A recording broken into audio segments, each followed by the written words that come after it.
자, 우리가 지난 시간에 사도행전 24장의 말씀을 함께 다루면서 당시에 이 총독이자 재판관이었던 벨릭스 앞에서 이 바울이 유대인의 고소를 받으면서 2년간이나 이 불의한 재판에 시달렸던 모습을 볼 수 있었습니다. 자, 이제 시간이 지나서 이 유대의 총독이 벨릭스에서 베스도라고 하는 사람으로 바뀌어지게 됩니다. 자, 그리고 이 벨릭스는 여전히 정치적인 이유로 바울을 감옥에 그대로 가두어 두었습니다.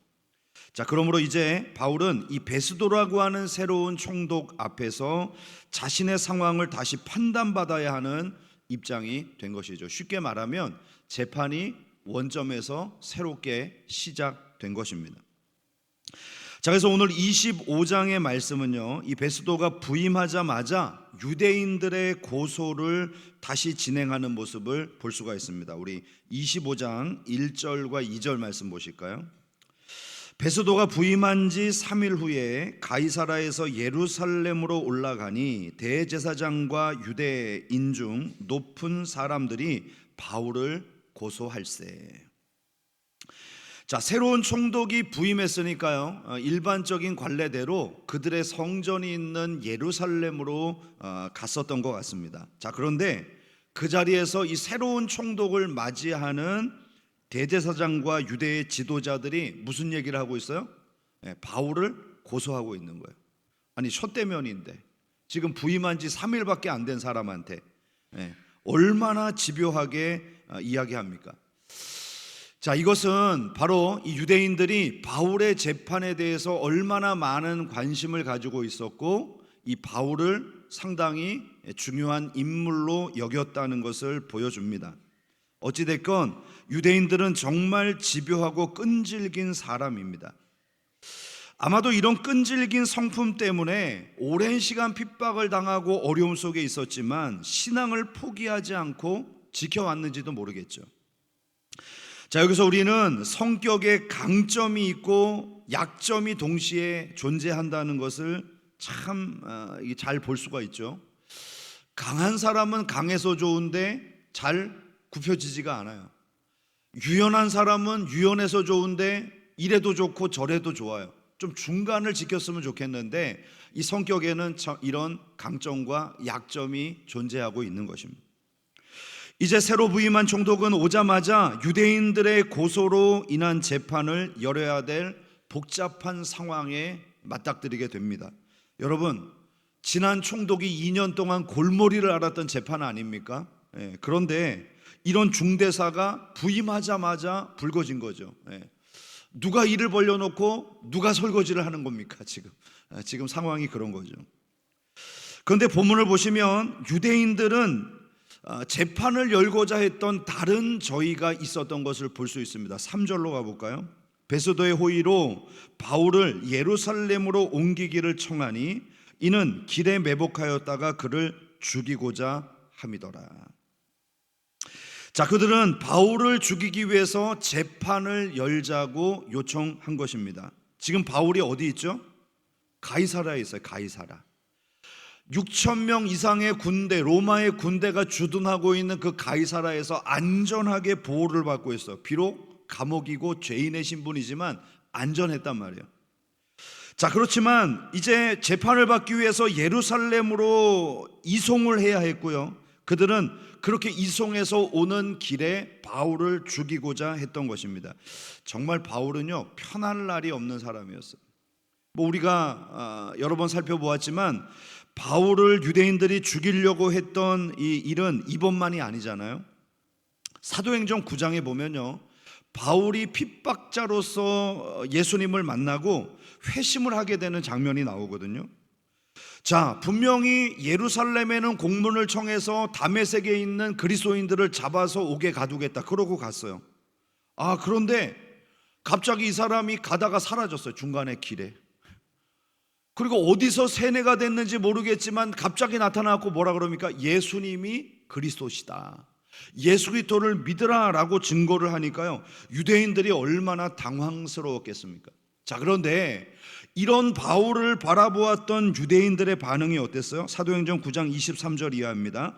여러 날이 지남에 유대인들이 사울을 죽이기로 공모하더니 그 계교가 사울에게 알려지니라. 그들이 그를 죽이려고 밤낮으로 성문까지 지키거늘 그의 제자들이 함께 사울을 광주리에 담아 성벽에서 달아 내리리라.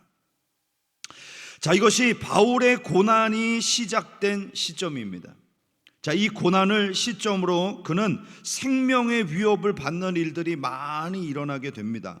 그는 다메섹에서요 야반 도주하듯이 예루살렘으로 내려갔습니다. 그러면 예루살렘은 안전했을까요?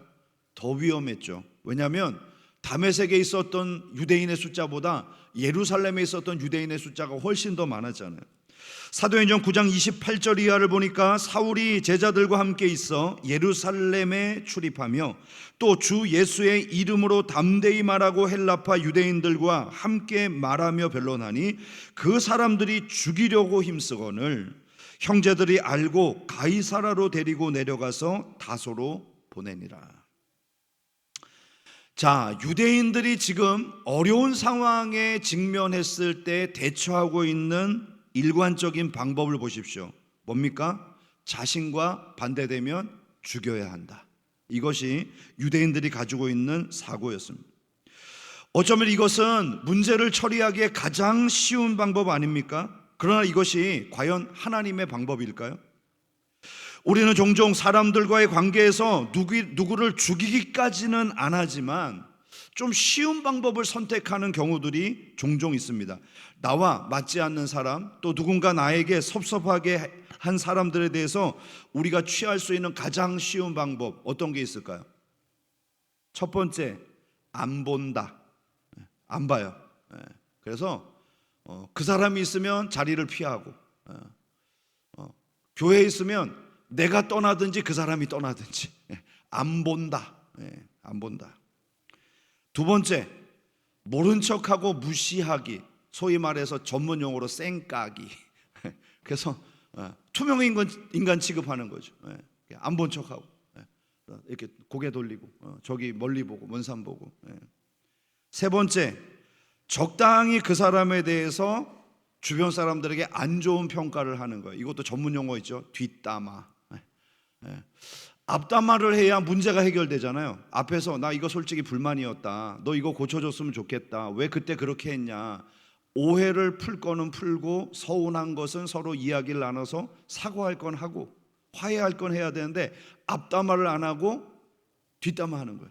있잖아, 누구 있잖아, 이렇게 나쁜 일을 했어, 막 이러면서 뒷담화 하는 것이죠. 네 번째로 할 수 있는 거, 원수로 여기지는 않지만 그냥 두는 거죠. 불편한 마음대로 두는 거예요. 그래서 원수를 안 맺은 것만 해도 어디냐, 뭐 이런 생각을 하면서 그런 자신이 아주 잘했다고 생각하고 뿌듯하게 여기는 거예요. 나는 나한테 저런 일을 한 사람을 원수로 여기지 않아. 이 정도만 해도 내가 말을 안 하고 얼굴을 안 볼 뿐이지 원수를 만들지는 않았어. 뭐 이런 생각을 하면서 그냥 평행선을 가는 거예요. 평행선. 근데 여러분, 이와 같은 유대인들의 범죄가요 종교적인 이름으로 행해졌다는 것을 명심할 필요가 있습니다. 그들은 바울을 죽이는 것이 의를 행하는 거라고 생각했어요. 그리고 하나님이 이 일을 기뻐한다고 확신했습니다. 우리가 신앙으로 행할 수 있는 일들이 종종 이런 우를 범할 수 있는 것입니다. 정죄나 비판의 가장 위험한 자세가 뭔가요? 자신을 의인의 자리에 올려놓고 타인을 너무나 쉽게 정죄하고 비난하는 것입니다. 그러나 사실 타인의 잘못이 보이는 것은요 그 사람을 위한 것이 아니라 나를 위한 일이라고 성경은 말합니다. 마태복음 7장 1절 이하입니다. 비판을 받지 아니하려거든 비판하지 말라. 너희가 비판하는 그 비판으로 너희가 비판을 받을 것이요 너희가 헤아리는 그 헤아림으로 너희가 헤아림을 받을 것이니라. 어찌하여 형제의 눈 속에 있는 티는 보고 내 눈 속에 있는 들보는 깨닫지 못하느냐. 보라, 내 눈 속에 있는 들보가 있는데 어찌하여 형제에게 말하기를 나로 내 눈 속에 있는 티를 빼게 하라 하겠느냐. 외식하는 자여, 먼저 내 눈 속에 있는 내 눈 속에서 들보를 빼어라. 그 후에야 밝히 보고 형제의 눈 속에서 티를 빼리라. 갈라디아서 6장 1절도 말씀합니다. 형제들아, 사람이 만일 무슨 범죄한 일이 드러나거든 신령한 너희는 온유한 심령으로 그러한 자를 바로잡고 너 자신을 살펴보아 너도 시험을 받을까 두려워하라. 자, 오늘 본문이 가르쳐주고 있는 말씀은 무엇인가요? 형제의 잘못이 드러나거든, 우리의 눈에 띄거든 먼저 할 일과 나중 할 일이 있다는 거예요. 먼저 할 일이 뭡니까? 나 자신을 먼저 살펴보는 것입니다. 나는 그런 잘못을 하고 있지는 않은지, 내가 가지고 있는 들보는 무엇인지를 먼저 보는 거예요. 그것이 눈에 띄었다는 것은 나를 성찰하라고 하는 하나님의 뜻이라는 것이 우선되어야 합니다. 그리고 다음에 해야 할 일은 그 형제의 잘못을 바로잡아서 하나님께 돌아오게 하는 것이죠. 자, 그러니까 형제를 바로잡는 것은 비판이나 정죄가 목적이 아니라 사랑과 권면으로 그를 살리는 일이어야 한다는 것입니다. 그러나 유대인들은 자신들이 가지고 있는 율법의 잣대를 가지고 사람을 정죄했습니다. 그리고 그 기준 안에 들어오지 않으면 죽이려고 했던 것이죠. 그래서 바울의 사역의 현장에는 늘 유대인들의 방해 공작이 있었고요, 급기야는 유대인들이 바울을 죽이려고 하는 비밀 결사대까지 조직하게 됩니다. 사도행전 23장 12절 13절, 날이 새매 유대인들이 당을 지어 맹세하되 바울을 죽이기 전에는 먹지도 아니하고 마시지도 아니하겠다 하고 이같이 동맹한 자가 40여 명이더라. 자, 그리고 2년의 세월이 지나서 새로운 총독이 부임하자 여전히 그들은 미련을 버리지 못하고 가장 먼저 이 총독에게 제안한 정책이 뭐예요? 바울을 죽일 수 있도록 재판을 열어달라는 거예요. 자, 그런데 이번에도 그들의 계획대로는 진행되지 않았습니다. 왜 그럴까요? 새로 부임한 총독 베스도는요, 이전의 벨릭스보다도 훨씬 더 정치적으로 뛰어난 고단자였어요. 베스도는 식민지 국민의 신임을 얻고 정치적인 안정을 추구하려고 하는 목적이 있었기 때문에 유대인들의 고소를 쉽게 들어주지 않았습니다. 그리고 정치적인 거래를 하기 위해서 바로 예루살렘에서 재판을 하지 않고 가이사라에서 먼저 재판을 열어서 유대인들의 진짜 의도가 무엇인지를 먼저 보기를 원했던 것이죠. 이제 규정대로 재판이 열리고요, 유대인들이 바울을 법정에서 고소합니다. 바울은 또다시 법정에 서서 자신을 변명해야 되는 입장이 된 것이죠. 자, 오늘 본문은 이렇게 시작된 베스도의 재판을 기록하고 있습니다. 바울에게는 힘겨운 싸움이 다시 시작되었지만 우리가 여기서 주목할 것은요, 이런 유대인들의 정치적인 이슈 그리고 베스도의 술수가 오히려 바울을 로마로 보낼 수 있는 계기를 마련해 주었다는 것이죠. 8절과 9절입니다. 바울이 변명하여 이르되 유대인의 율법이나 성전이나 가이사에게나 내가 도무지 죄를 범하지 아니하였노라 하니 베스도가 유대인의 마음을 얻고자 하여 바울더러 묻되 내가 예루살렘에 올라가서 이 사건에 대하여 내 앞에서 신문을 받으려느냐. 뭐 좀 이상하죠? 아니, 유대인들이 예루살렘에서 재판을 열어달라고 할 때는 가이사라에서 해야 돼. 이랬다가 지금 재판받는 바울에게 뭐라고 말하죠? 너 예루살렘 가서 재판받을래? 이렇게 얘기를 하는 거예요. 그런데 오늘 성경은 그가 유대인의 마음을 얻고자 이 제안을 했다고 이야기합니다. 자, 그러니까요, 베스도의 관심은 바울의 신변 보호나 정확한 재판, 무죄나 유죄를 입증하는 것에 있는 것이 아닙니다. 그저 이 사건을 통해서 유대인들에게 어떻게 하면 유익을 얻을 수 있을까, 내 정치적인 입지를 이 새로운 개척지에서 어떻게 굳힐 수 있을까, 그것만 얻어내면 되는 것입니다.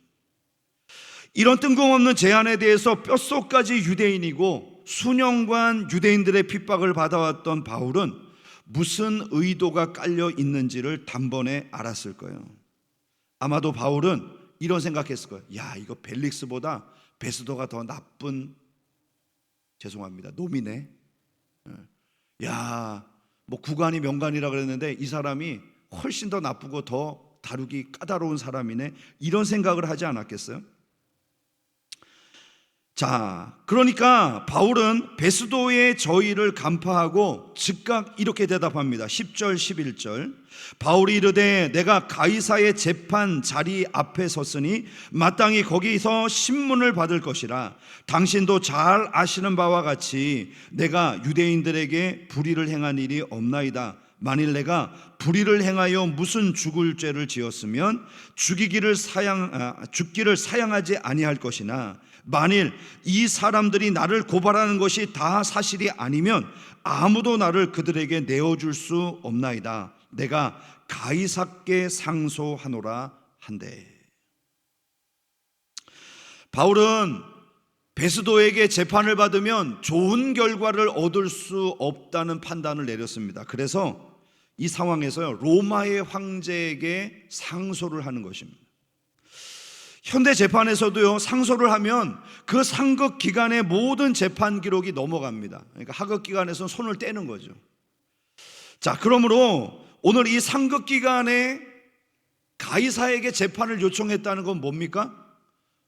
지금 재판을 열고 있는 모든 사람들로 하여금 너희들 손떼, 베스도도 재판에 손떼, 유대인들도 재판에 손떼, 이거 황제가 다룰 거야, 이렇게 이야기하는 것입니다.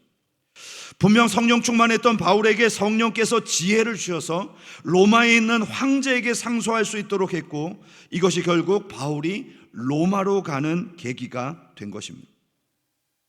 바울 스스로가 로마에 가려고 애를 썼다면 아마도 많은 뇌물을 써야 했을 것입니다. 지연되는 시간 때문에 속이 탔겠죠.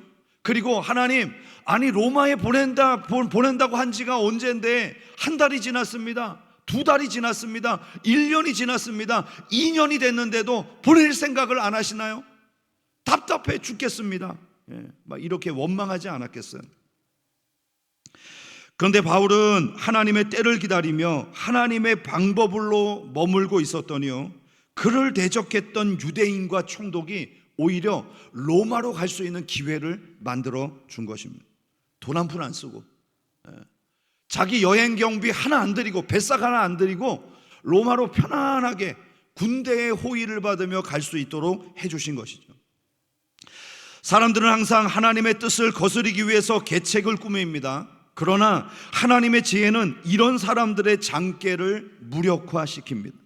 여러분은 어떠신가요? 세상의 괴계가 두렵지 않나요? 그러나 그 모든 상황을 하나님께서 뛰어넘을 수 있게 지혜를 더해 주십니다. 오늘 우리들도 마찬가지죠. 때로는 억울한 일이 있습니다. 그것으로 속이 상하고 분노가 치밀어 오를 때도 있죠. 하지만 하나님을 의지하는 우리에게는 오히려 그것이 하나님의 길을 여는 기회가 되는 것입니다. 이 시간 하나님이 여러분들을 주목하고 계시다는 사실을 기억하십시오. 우리는 연약하지만 하나님은 우리의 대적의 모든 술수를 무력화시키시고 우리에게 유익을 끼쳐주시는 하나님이신 줄로 믿습니다.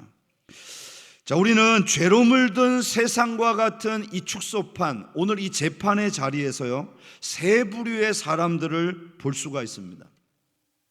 첫 번째 부류는 하나님을 모르는 세상적인 재판관, 바로 베스도라고 하는 총독입니다. 9절 말씀을 볼까요? 베스도가 유대인의 마음을 얻고자 하여 바울더러 묻되 내가 예루살렘에 올라가서 이 사건에 대하여 내 앞에서 신문을 받으려느냐. 자, 이 베스도는요, 간계에 능한 사람입니다. 세상의 권력을 가지고 있으면서 오직 그 권력을 유지하고 누리는 것에만 관심이 있는 것이죠. 마치 이것은 하나님을 모르는 세상 사람들의 일반적인 특징과 일치합니다. 하나님을 모르는 사람들의 목적은 권력을 갖는 것이고요, 세상에서 성공하는 것입니다. 그래서 세상에서 사람들을 평가하는 기준은 성공이에요. 저 사람이 성공했냐, 실패했냐. 세상에서 성공했느냐 아니면 실패했느냐로 그 사람의 인생을 평가하는 것입니다. 학력, 인간관계, 기술, 가정, 직장, 오로지 성공에만 초점이 맞춰져 있지 않습니까? 사람은 예전부터요, 자신을 방어하기 위해서 상대방에 대해서 파악하는 기술을 익혀왔대요. 자, 한번 이렇게 생각을 해보세요. 고대 사회, 지금은 국경이 다 나눠져 있고 뭐 치안이 좋고 그렇기 때문에 갑자기 뭐 외국 여권을 가진 사람이 국경을 넘어 들어올 수 없잖아요. 다 정식 절차를 밟아서 들어오지 않습니까? 그래서 뭐 사람들이 지나갈 때도 별로 신경을 안 쓰지만 고대 사회, 나라가 완전히 세워지지 않았었던 그런 시대에 누군가가 저 멀리서 오면요, 무슨 생각을 하겠어요? 아, 사람 만나서 반갑다 이렇게 하겠어요? 먼저 봐야죠. 저 사람이 적인가 아군인가, 그걸 살펴봐야 돼. 옷을 입고 있는데 우리 같은 지역에 사는 사람인가 아니면 저 외국에서 온 사람인가, 우리나라 사람으로 지금 와서 유익을 끼치는가 아니면 적으로 정탐을 해서 왔는가, 이런 거를 봐야 되잖아. 그래서 이거를 살피는 기술이 있는데요, 사람이 이것을 보는데 2초 걸린대. 2초 딱 만나면 옷차림, 생김새, 모양을 보고 적이다 아군이다 이거를 판별하는데 2초 걸린대. 2초. 그리고 간단한 인사를 통해서 사람의 어떤 성향과 첫인상을 결정하는데 7초가 걸린대요. 안녕하세요, 반갑습니다, 웃네, 목소리가 좀 굵고 믿음이 가네, 안녕하세요, 좀 목소리가 가볍네, 좀 사람이 조금 이상하네, 왜 이렇게 들떠 있어, 뭐 이런 거를 판별하는데 7초. 그러니까 여러분, 어떤 사람의 첫인상에 대해서 우리가 결정하는데 10초가 안 걸려. 딱 보면 10초 안에 일단 첫인상 끝났어. 선입견이 생겨버리고. 그리고 남녀들의 맞선 자리에서 상대방이 호감형인지 비호감형인지 결정을 내리는데 걸리는 시간 얼마일 것 같아요? 맞선 경험 있는 분들 빨리 얘기해 보세요. 맞선 자리에서 이 사람 호감 가네 아니네 결정 내릴 수 있는 시간 30초. 평균 30초. 30초 안에 다음 데이트 할 거냐 말 거냐가 이미 한 8, 90%는 결정이 되는 거예요. 1회 이상 맞선을 본 남녀 500명을 대상으로요, 한 자리에서 상대방을 파악하는 데 걸리는 시간을 물으니까 63%, 315명이 30초 이내에 상대방에 대해서 파악이 끝난다 이렇게 응답을 했대요. 그러니까 여러분 참 너무 쉽게 결정되는 거 아닌가요? 근데 막상 그렇게 좋은 감정을 가지고 결혼을 했는데 평생을 살아보니 어떻습니까? 평생을 살아봐도 이 인간을 잘 모르겠네. 30년 40년 넘게 살았는데도 왜 이러는지 이해가 안 가네. 근데 어떻게 30초 안에 그걸 다 끝낸단 말입니까? 자, 이것이 꼭 정확한 수치라고 볼 수는 없겠습니다만 한 가지 명확한 사실은요, 우리가 사람을 파악하는데 상당히 익숙하고요, 그 시간은 상당히 짧다는 거예요. 겪어보지도 않고 뭐 깊은 교제를 해보지도 않고 이미 교제할 사람 그렇지 않을 사람을 나눠버리는 거예요. 그리고 여러분 그 판단 기준이 상당히 외모에 집중되어 있고 관심은 뭘까요? 저 사람이 나한테 유익을 주겠냐 아니냐, 여기에 집중되어 있는 것입니다. 그러므로 세상의 사람들은 정치적입니다. 이치에 밝습니다. 사람을 성공의 도구로 사용하려고 하는 성향이 강합니다. 그런 사람들의 모습을 잘 보여주는 인물이 오늘 여기에 등장하는 베스도라고 하는 사람이죠. 그는 지금 자신의 권력을 철저하게 이용해서 정치적인 거래를 하고요, 자신의 이익을 도모하고 있는 것입니다. 유대인들의 고소로 열린 재판이지만 베스도는 본 사건에는 하등의 관심이 없는 사람이죠. 이 재판을 이용해서 유대인들의 환심을 사고 권력을 유지하고 누리는 데 목적이 있을 뿐입니다. 오직 보이는 것에 사로잡혀 이 세상에서 잘되고 성공하려고 하는 목적밖에는 없는 사람, 그 사람이 베스도형의 사람인 것이죠. 세상 사람들이 이와 같습니다. 그러나 우리 그리스도인들은 달라야 합니다. 우리가 사람을 대하는 데 있어서 유익의 유무에 집중하며 대하고 있는 것은 아닌지, 아니면 주님의 마음을 가지고 섬기는 것에 집중하고 있는지, 오늘 이 베스도의 모습을 보면서 우리 자신을 돌아볼 수 있는 시간이 되었으면 좋겠습니다.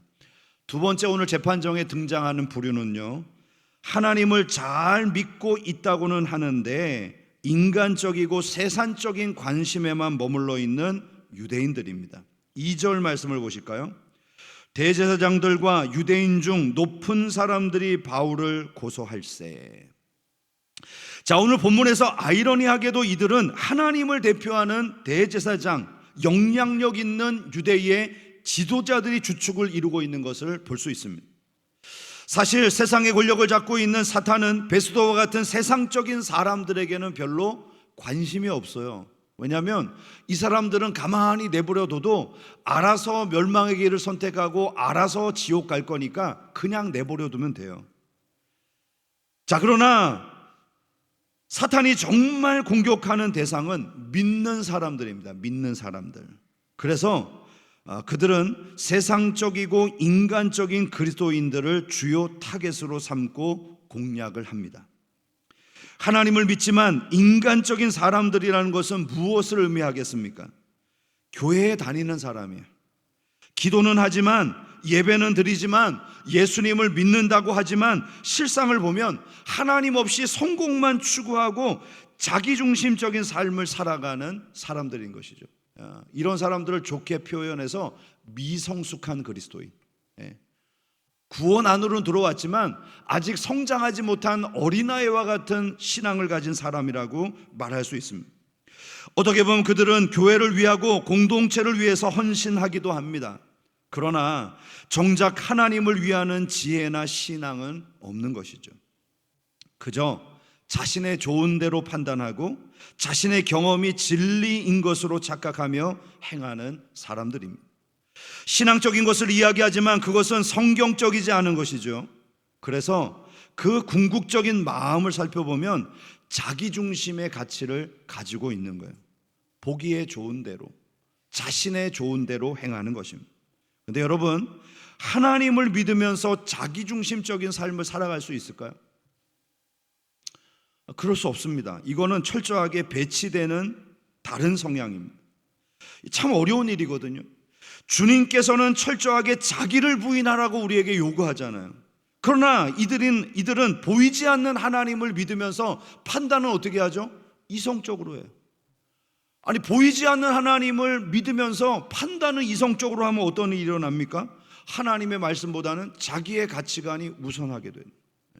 그래서 모든 기준이 자기가 되는 거예요. 자기 중심. 자, 이런 표면적인 신앙인들은 하나님을 따르는 것이 아니라 하나님을 이용하는 사람들입니다. 겉으로는 하나님을 따른다고 하지만 실제적으로 보면 세상적인 성공을 추구하는 베스도와 같은 부류인 거죠. 다만 자리가 다를 뿐이죠. 믿음이 있지만 능력이 없는 가짜 하나님의 자녀로 살아가는 사람들, 사탄은 바로 이런 성도들을 타락시켜 인간적이고 세상적인 종교인이 되게 만드는 것입니다. 이런 사람들이 교회 안에 있다면 그 교회가 어떻게 될까요?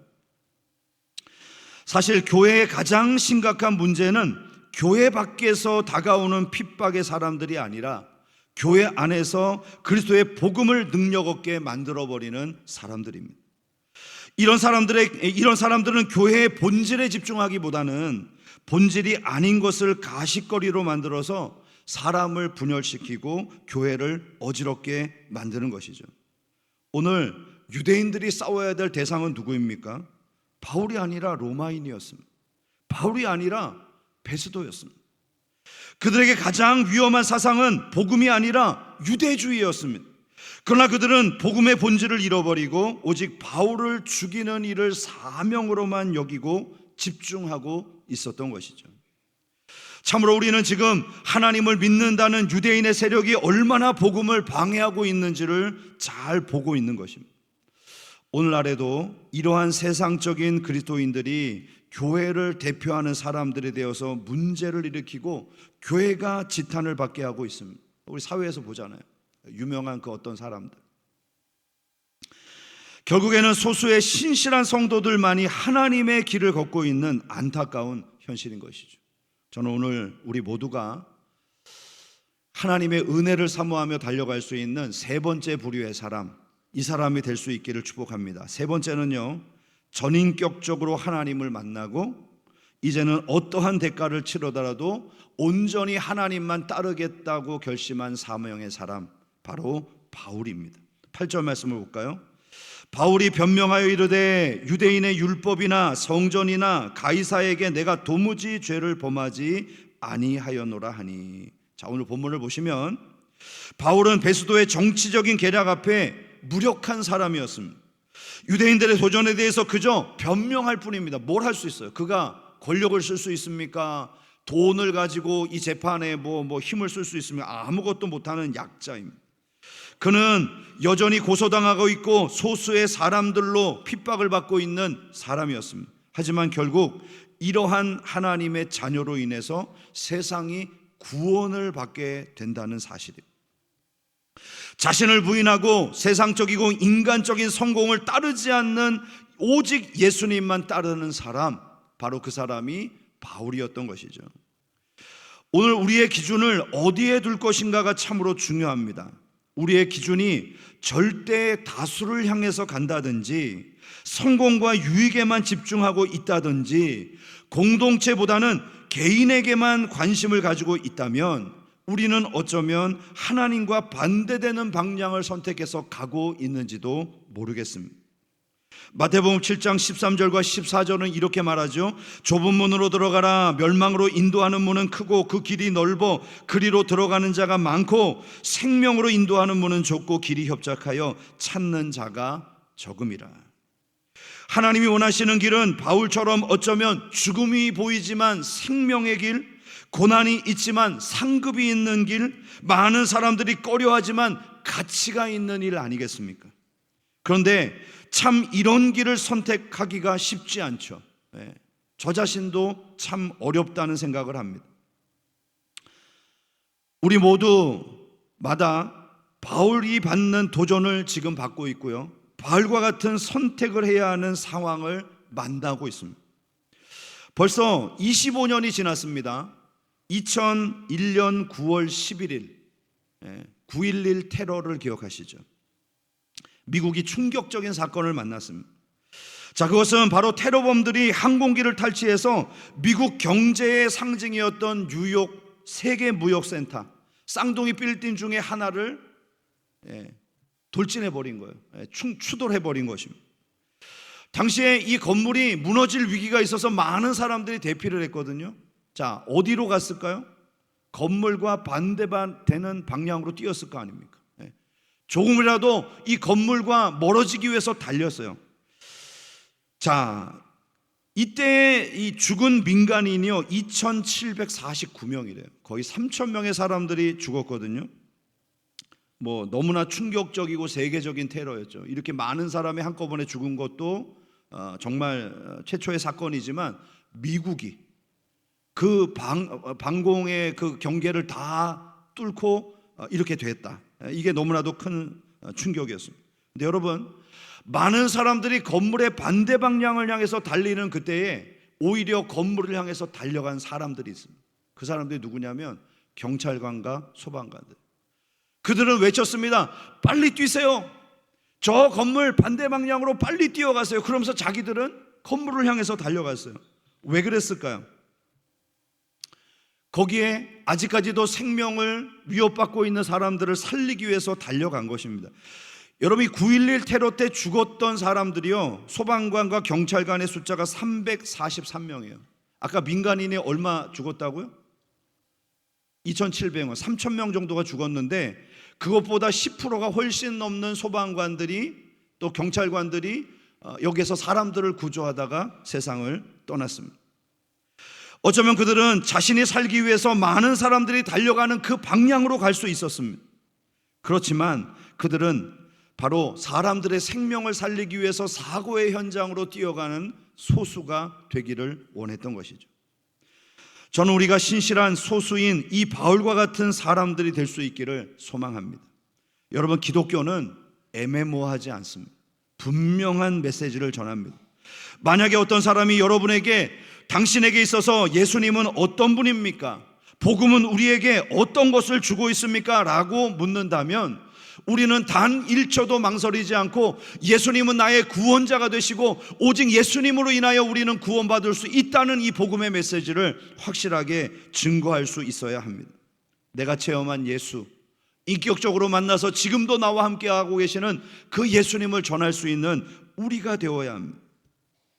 그리고 그 복음이 확실하다면 우리는 복음에 합당한 대가를 치르며 죽음을 향해서 달려가고 사람들을 향해서 외쳐야 합니다. 살고 싶으면 달리세요. 살고 싶으면 복음 안으로 들어오세요. 주님을 향해서 나아가라고 외치는 사람이 되어야 하는 것입니다. 오직 불의한 법정과 같은 세상에서 바울과 같이 온전히 주님만 따르는 전인격적인 성도가 될 수 있기를 간절히 소망합니다. 오늘도 복음을 향해서 주님이 주신 사명을 향해서 달려가는 우리 인광교회가 되기를 주님의 이름으로 축원합니다.